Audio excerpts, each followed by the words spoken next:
Maayong buntag sa tanan.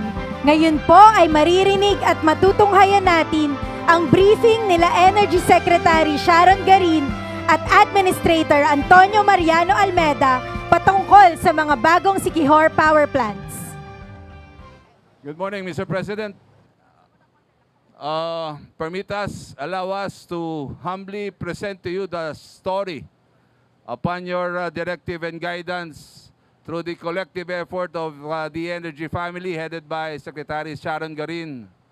And with sheer perseverance and determination, we were able to end the suffering of the people of Siquijor in less than 48 hours.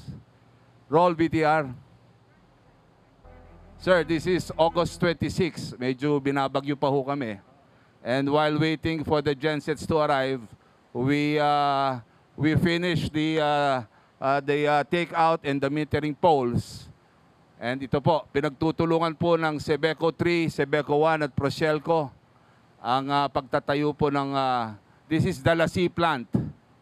And yan po, talagang puspusan po ang aming pagtutulungan. At yan po si Jomoy Fortich, yan po ang punong abala ng mga panahon na yan. The gensets arrive at Siquijor at exactly 3 a.m. of August 28. At yan po, nasa Lassi plant kami. Medyo nahihirapan lang ho kaming ipwesto ang mga gensets kasi malambot po yung lupa. So anyway, natapos po namin ang Lassi bandang alas 7 ng gabi. Bandang alas 7 po ng gabi na iporma po namin lahat ang mga gensets. At dyan po, inuumpisahan na ng mga linemen natin ang pagkonekta sa transformer para maikonekta sa linya. Yan po, tulong-tulong sila. At yan po, natapos kami ng alas 7. Inumpisahan po namin ang Larena plant. Ito po, inumpisahan po namin ng alauna ng madaling araw. Alauna ng madaling araw, yan po, kasama ko po si Yusek Mario. At yan po, ini-inspeksyon na namin ang pagkukonekta ng linya from the gensets to the transformers. At yan po ay exactly 2:30 of August 29. Sinerve po ni Chairman Nino Juan ng ERC ang closure order. Yan po ang aming mga pictures. At ngayon po, ito na po ang Lassi plant na nasa load end. Nasa load end po ng island of Siquijor with a capacity of 6.6 megawatts. Yan po ngayon ang sitwasyon sa Lassi. At ang kulang na lang po ay ang 120,000 liters na tangke. Bawat planta po ay lalagyan ng 120,000 liters na reserve fuel para po magkaroon ng 5-day utility usage. Medyo malinis na po siya ngayon. Compared po nung unang puro putik pa ho sila. At tinulungan po kami ni Gov. Jake Villa sa pag-aayos po ng site dev. Ito po ang Candanay plant. It was installed August 4 sa kasagsagan ng brownouts dito. Nauna na po yan. Nung 16-hour brownout nung pagkatapos po ng SONA, yan po ang dinala namin dito galing Siargao. Pinulaw po namin sa Siargao yan, inilagay namin dito to augment the situation. Yun ho ang sagot namin para remedial measure dun sa sitwasyon dito sa Siquijor nung mga panahon na yon. Ito na po ang Larena plant, kung nasaan tayo ngayon. Mr. President, at exactly 4:30 of August 29, we officially conveyed to Governor Jake Villa and the provincial government of Siquijor that the power crisis is solved. It's 1 month, exactly 1 month after the SONA. And lahat po yan ay nagawa namin sa tulong ho ng mga ibang kooperatiba, mga linemen pong makakaharap nyo ngayon in less than 48 hours. Sebeco 1 and Sebeco 3.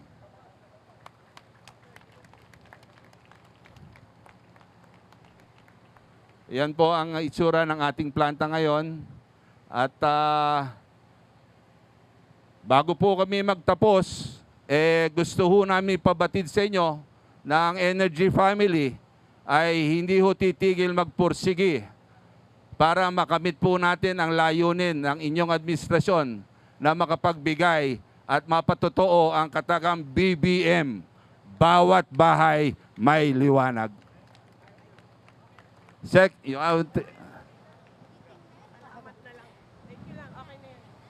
Titingnan at isisiyasat po ngayon ng ating mahal na Pangulo ang mga bagong power generator sets dito sa Larena Power Plant.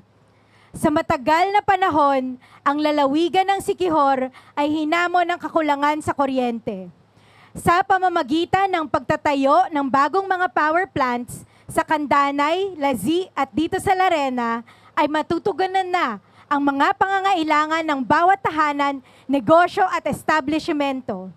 Tungo sa mas mabilis na pag-unlad ng turismo, ekonomiya at kabuhayan dito sa lalawigan ng Siquijor.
At ngayon ay pangungunahan ng ating Pangulo ang ceremonial switch-on ng bagong Siquijor Power Plants sa Candanay, Lazi at Larena na inaasahang lulutas sa kakulangan ng enerhiya sa lalawigan. Atin pong saksihan ang panibagong simula. At the count of 3, 1, 2, 3. Maraming salamat po at congratulations para sa mas maliwanag, mas masagana at mas maunlad na Siquijor.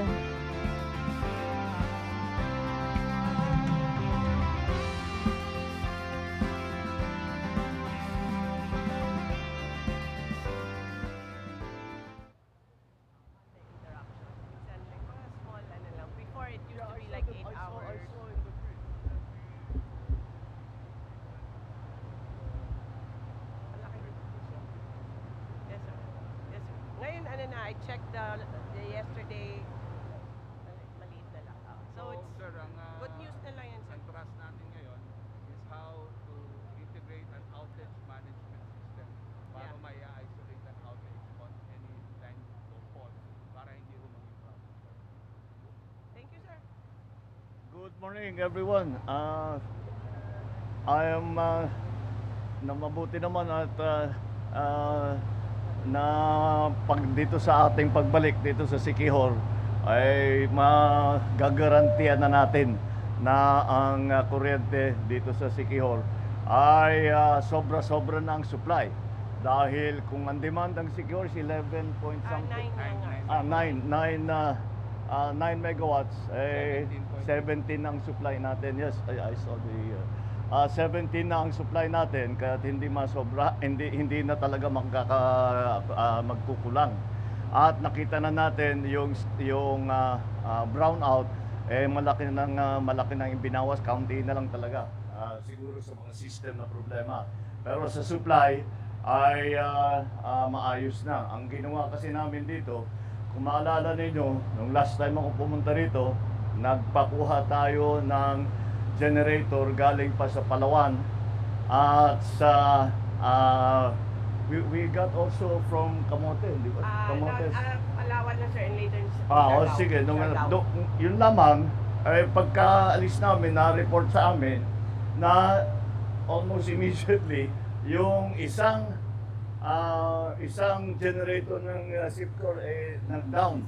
Kaya brownout na naman.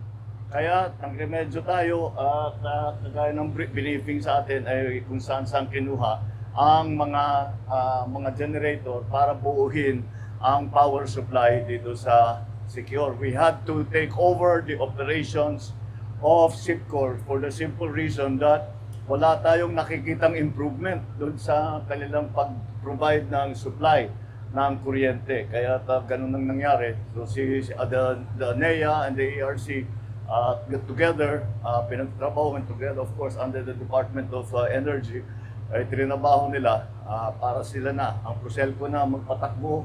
At after that, tutuloy-tuloy na natin and we'll see that magiging mas maganda na ang serbisyo ng pag-provide ng kuryente. And we have to thank itong mga nasa likod, mga lineman ito. Yung iba, tiga Cebu pa.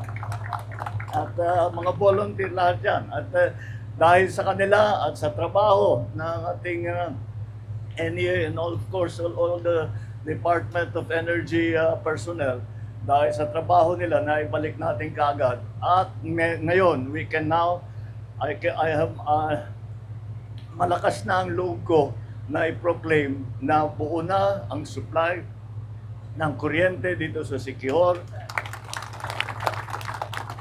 At tinake over na ng gobyerno at ng Proselco, ng local cooperative, ang operations na ito para matiyak na kung anong pangangailangan pa ay mailalagay natin at mabibigay natin. Kaya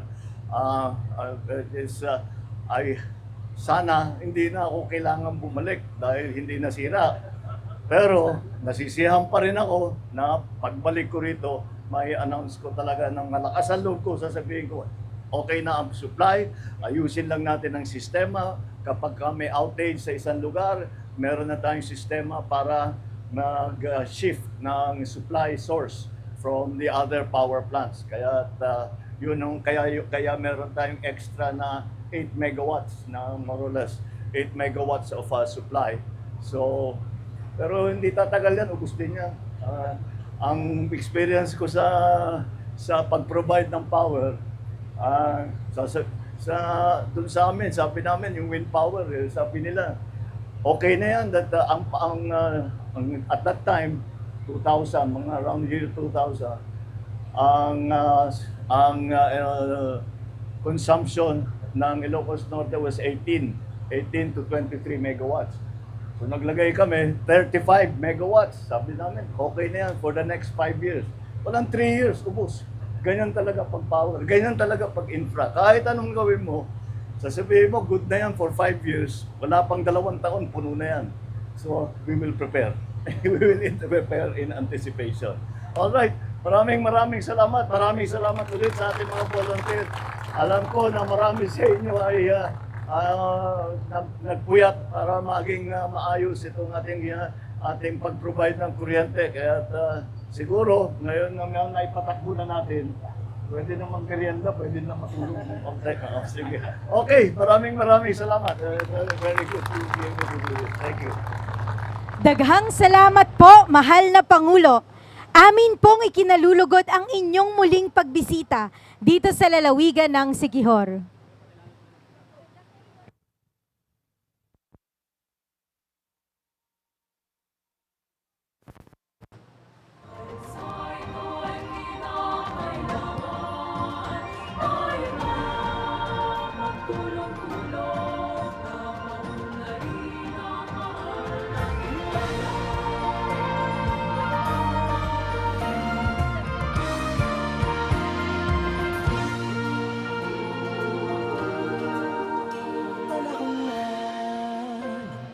Muli mga kababayan, ang Pangulo ng Republika ng Pilipinas, His Excellency Ferdinand R. Marcos Jr.